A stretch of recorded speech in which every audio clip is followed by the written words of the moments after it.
And hello, everybody! Welcome back to SpiffyNeedleGeeks, talking about more Steven Universe.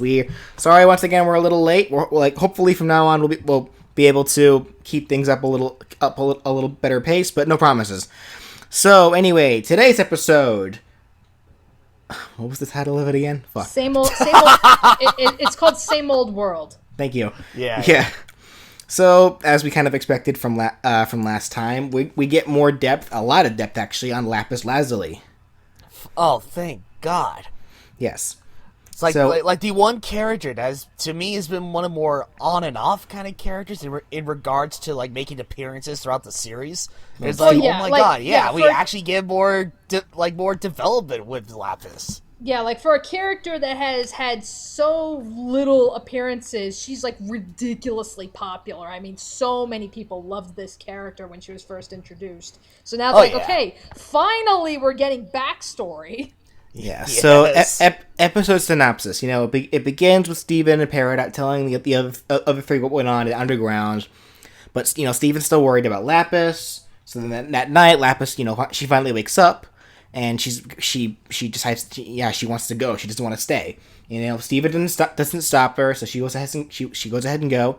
The next day, they're packing up. World saved. Peridot decides she wants to stay in the barn, and Steven chooses to stay behind for a little bit for whatever reason. He doesn't actually give a reason. He says he'll follow them on Lion, but he can't find Lion. But instead he finds Lapis, who's sitting on top of a. What's that tower called? It's like a... It's a silo. A silo, thank you. She's just sitting up on there, so kind of staring off in the distance. Steven meets up with her, and Lapis reveals, it's like, I and this is kind of what I figured as well. I kind of figured this would happen. Like, she has nowhere to go. Like, she can't go back to Homeworld because of what she did to Jasper. They probably execute her there. So Steven decides, why don't I show you around? Maybe you can just stay here on Earth. So Steven jumps on Lapis's back, and the two of them fly off. Actually, hold on a second. I think that may have been an Aladdin homage, because the title is Same Old World, but they're flying off in a whole new world type of deal. Oh, I just realized. That. I better not see any filthy Steven Lapis shipping in there. They're just friends. Anyway. Yeah, Tumblr and DeviantArt make no promises. Anyway. So first Steven's like, hey, what, you want to live in the country? You can be shaded by the trees and such. And then it's like, oh, you can live here in Empire City. You can get like your own apartment, work at a coffee shop. And like, what? And Empire City, clearly New York. And then, of course, right next door, what's that shadowy area over there? Oh, that's Jersey. It's like, Steven, not even Steven Universe is above taking pot shots at Jersey. Yeah. Stop flying over our city, you mooks. Yeah, like someone... They didn't even give it a name or anything. It's not like how they called Pennsylvania the Keystone State or New York Empire City. No, it's literally Jersey. They fly over the Jersey Turnpike. It's like, damn. Yeah, and that guy who was yelling at them has one hell of a throwing arm to throw a shoe all the way up there. But you know what? That scene did that made me so happy when Lapis dodges the shoe and they both kind of do the farting noise at him. Like, that made me so happy. It's like, yeah, Lapis still likes fart jokes. It's like, haha, yeah, take that, Jersey. So yeah, they continue flying, and then they eventually end up passing over the Homeworld warp. And Lapis kind of goes into a daze there for a second, almost drops Steven, but she catches them, and then they land there, and she reveals more of what happened to her, like way back when, before she was trapped. Well, but how she got trapped in the mirror initially. She was just visiting, or she was just visiting Earth. Like, she never really gave a reason why she was there. I just said she was visiting only for a short time. More than likely, she may have just been a part of the group that was maybe kind of like what Blue Diamond did in Garnet's story. Like, there was just a bunch of gems hanging out there, like she's probably in that same crowd. But she got caught up in the war, and which caused her to get poofed. And the rebellion, the Homeworld gems found her gem, but they mistook her for a crystal gem, even though she wasn't. She wasn't a part of the crystal gems, and it was Homeworld that put her in the mirror. and they were pretty much like, they were trying to demand, answers from her, like where is the rebel base, like answers that Lapis just didn't know, and she couldn't exactly say that she wasn't one of the crystal gems because she was in a mirror. She couldn't talk, so she was in a really, really saddening and rough spot, up to the point where when the rebels finally won, and all the homeworld gems were retreating, Lapis and the mirror got left behind, and then it was actually a retreating homeworld gem that stepped on her gem and cracked her. So that's how she got broken. And then she was sitting there for who knows how long until Pearl eventually found her. So we now know a little more about Lapis in that regard. But then they head back to the barn, and Steven's, and Lapis ultimately decides, you know what, I think I'll stay here. I think I want to try to stay. And then, they're all happy, and Peridot walks up, and Lapis is immediately like, what the hell are you doing here? Yep, and that pretty much ended the episode. That's kind of what we figured what would happen. I believe we mentioned this in the last video, where it was like, how Lapis would react to Peridot being there, considering Peridot pretty much used Lapis all the way back at the end of season 1. True, yeah. So, and that's actually, that is where the episode ends. It's like, Lapis is like, what are you doing here? And Peridot's like, I live here. And Lapis is like, no, I live here, right, Steven? And it kind of ends with that awkward ending. Yeah. So more than likely, the next episode's going to be like a continuation off of that. Like, more than likely, maybe, Peridot not too comfortable. Oh, I'm sorry, Lapis not too comfortable with Peridot there. Maybe in some way Peridot trying to reconcile, but Lapis isn't having any of it. Who knows? Yeah. And then it turned into a sitcom. Oh my god. But it's cool. So we're finally going to get to see more of Lapis, like how we've been able, Peridot's pretty much had her spotlight this whole time. Now we finally get to see more of Lapis. And Steven actually does bring this up later, in the beginning of the episode, how we mentioned before how we hardly ever see Lapis. And Steven even brings up we only ever see her, during times of crisis. So now we're finally able to get to see her, when things are calm. We actually can get to know her now. Mm-hmm. Oh yeah. It was kind of interesting how Garnet, she even brought up how because Steven brought up how when the last time he talked to Lapis, she was struggling fighting with Jasper to keep Malachite under control. And Garnet, she made the comment saying considering the circumstances of their fusion, that of course it's going to take its toll on her and just completely mentally and physically drain her, and that's pretty much what happened. That was why Jasper took over. So she said she's going to need a lot of time to recover, and of course that night she recovers. So it's like, talk about fast acting, Physically recovered. I doubt she recovered mentally. I'm pretty sure there's still going to be some scars there. All right, but still. Yeah, considering how she reacted when they were flying over. Well, that was just due to what happened, prior to that. That answer would happen with her in the mirror and such. But I don't think it had anything to do with Jasper. But something tells me if Jasper. Well, I'm not so referring to Jasper per se. I just meant because of the fact she hasn't recovered mentally just yet. Well. We've kind of already known for a while that Lapis was has already had issues for a while, unfortunately. Yeah. Mm-hmm. But so that was pretty much the episode.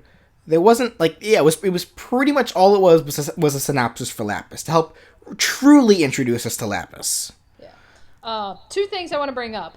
One, the means that Lapis used to actually show the flashback, how we saw the flashback, she reflected it in the water and everything. I mean, I said this when we were watching it together and everything, and, I guess you can say this is kind of relevant, but I was getting some serious Final Fantasy VII flashbacks, with that, and I don't want to say anything because it's major spoilers for Disc 2, but for those of you who have played Final Fantasy VII, you should know what I'm referring to. It's let's think back to a very important event and reflect that on water. So hopefully you guys kind of caught that reference, because this won't be the first time that Steven Universe referenced Final Fantasy VII. They've done it several times already. He has a cloud action figure, and the Pearlbot stabbed it. Yep, there's that. Hell, Pearl did the Sephiroth stab when she was going after Steven. Like, so it's not the first time. They've done several already, so I wouldn't be surprised if this was also meant to be like a direct reference.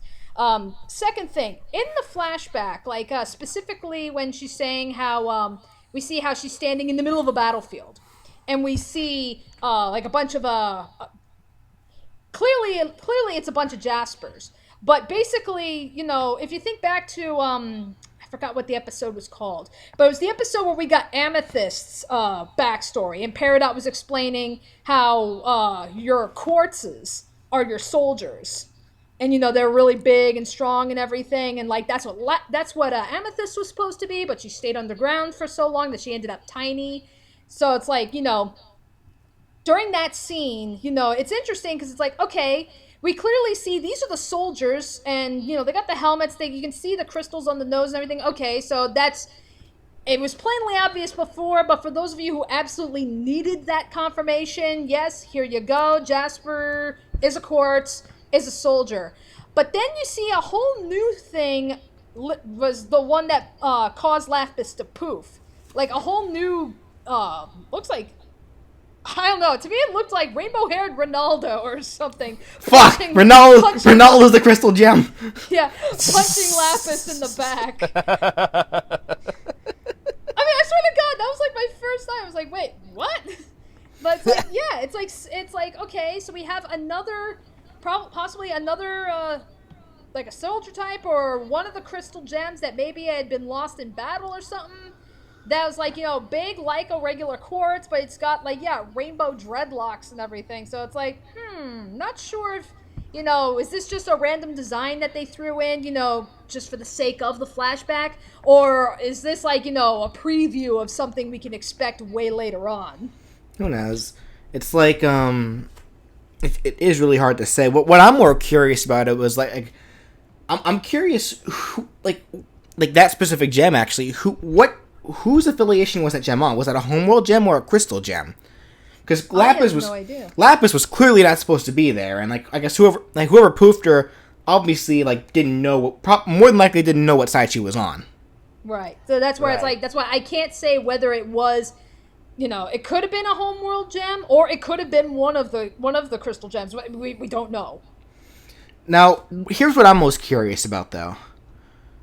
Why does she seem to have this, like, I guess I can kind of see why she would have a hatred for crystal gems in general, because they're kind of the reason that they're kind of the reason why she had a lot of that grief, because obviously that wouldn't have happened if they didn't rebel.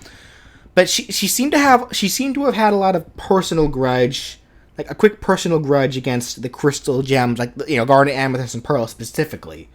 Like, it's like, even though the three of them specifically had nothing to do with what happened to her. Like, Pearl found her, and like, we know that the three of them did know she was in that mirror, but they probably either they may have feared that she was a homeworld gem and didn't want to release her.